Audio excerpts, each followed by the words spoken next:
Hantu atau makhluk yang tak kasat mata dikenal secara umum sebagai sosok roh atau arwah yang meninggalkan badan karena kematian. Tak heran jika sosok hantu populer dengan wujudnya yang mengerikan. Di Indonesia sendiri banyak yang takut jika mendengar kata hantu karena secara spesifik makhluk ini menakutkan.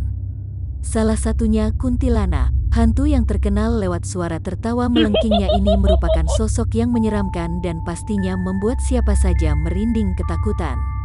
Telisik punya telisik, ternyata hantu kuntilanak memiliki sejarah asal-usulnya. Cerita kuntilanak konon katanya mulai beredar sejak tahun 1600-an. Kuntilanak atau yang sering disebut kunti adalah sosok hantu yang dipercaya berasal dari perempuan hamil yang meninggal dunia saat sedang melahirkan, namun anak tersebut belum sempat lahir ke dunia atau belum keluar dari perut sang ibu.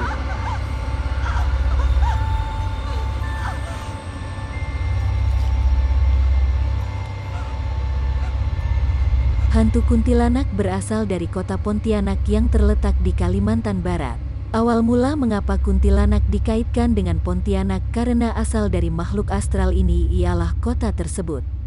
Nama Pontianak merupakan singkatan dari perempuan mati beranak. Mitos ini dikabarkan mirip dengan mitos hantu Langsuir yang dikenal di Asia Tenggara, terutama di Nusantara. Kuntilanak sejak dahulu juga telah menjadi mitos yang umum di Malaysia setelah dibawa oleh imigran-imigran dari Nusantara. Dalam cerita dan film horor, kuntilanak digambarkan sebagai sosok wanita yang wajahnya menyeramkan dengan rambut panjang terurai serta selalu menggunakan dress berwarna putih.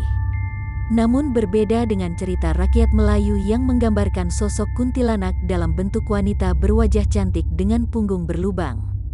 Kuntilanak juga digambarkan senang meneror atau mengganggu penduduk kampung untuk menuntut balas dendam.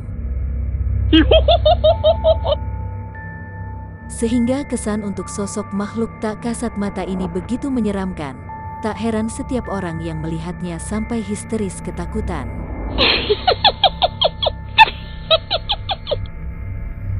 Kuntilanak sering dikaitkan dengan wewangian bunga, yaitu bunga Kamboja. Konon katanya sewaktu si Kunti ini muncul selalu diiringi dengan wangi harum bunga Kamboja. Selain bunga Kamboja, bunga melati juga kadang dikaitkan dengan kedatangan atau saat adanya sang makhluk ini. Diceritakan juga bahwa pria yang tidak berhati-hati dengan makhluk ini dapat dibunuh setelah si Kunti berubah wujud menjadi penghisap darah. Sosok Kunti sering menjelma sebagai wanita cantik yang berjalan seorang diri di jalan yang sunyi dan sepi. Tidak dapat digambarkan secara spesifik sosok Kunti karena hanya orang tertentu yang dapat melihatnya secara langsung.